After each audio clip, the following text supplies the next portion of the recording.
Здравейте! Само да спрем за малко, за да може да чуят това, което ще кажем.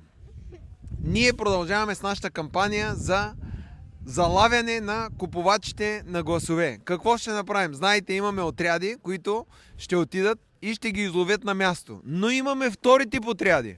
Това са отрядите, които са оборудвани с такива високоговорители, които ще минават през всички опасни райони. Пусни само да чуем какво ще се казва. Те ще минават през всички опасни райони и ще информират хората, които са си продали гласа, че тези хора подлежат също на наказание. И понеже този път властта се сменя, да знаете, властта се сменя този път. Борисов и Пеевски няма да могат да ви защитят.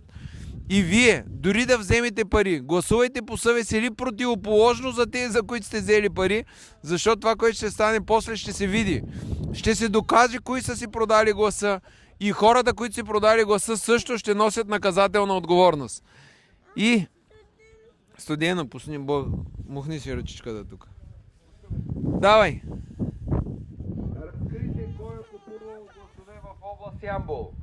Всеки, който е взел пари и гласува за тази партия, за която е взел пари, ще влезе в затвора. Не го правете. Бойко! Бойче! Пеевски! Няма да ви е лесно. Не може да спрете вълната. Вие сте от.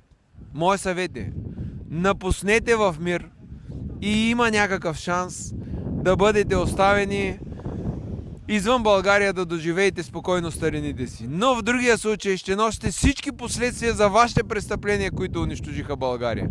Ние няма да се спрем и всички хора, които имат желание наистина да участват в промяната на изборите, свържете се с нас и да го направим от името на народа, а не от името на партия.